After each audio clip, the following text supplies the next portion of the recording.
Je vais vous parler de quelque chose de très, très personnel aujourd'hui, parce que ce que j'ai vécu éclaire mieux que n'importe quelle théorie dont je vous parle sur le cerveau.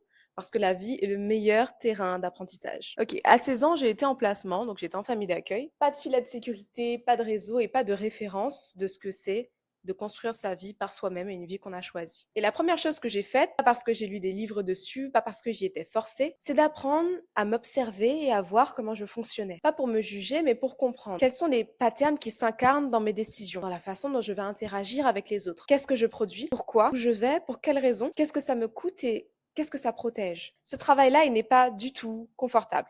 Il n'y a pas vraiment de résultats visibles les premières semaines. À vrai dire, on s'observe plus être spectateur de sa propre vie plutôt qu'autre chose. Et ça nous met dans une posture de vulnérabilité et d'inconfort vis-à-vis de nous-mêmes.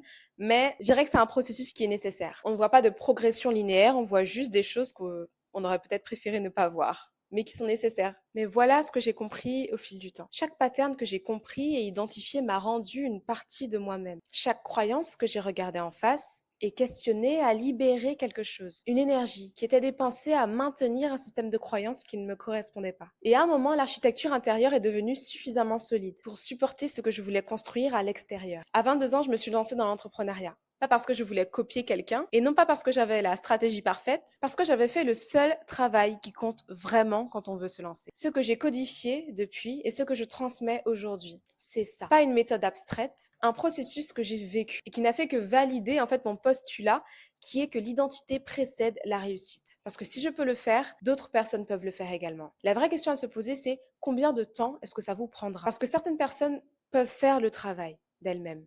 Sauf que ça peut leur prendre des années. Et il y a des personnes qui ont cet éveil de conscience de se regarder, de s'observer, d'analyser ses comportements et ses décisions à 40 ans, à 50 ans, et ils réalisent qu'ils sont passés à côté de beaucoup de choses. Il s'agit d'un processus que j'ai vécu, vérifié et structuré afin qu'il soit applicable. L'identité précède la réussite. Ce n'est pas juste un postulat ni même une philosophie, c'est ce que j'ai expérimenté personnellement. Tout le reste, les stratégies, les outils, les systèmes, servent à optimiser quelque chose qui tient déjà debout et qui est déjà solide à la base. Alors ça fonctionne, mais sans les fondations, ça s'effondre naturellement.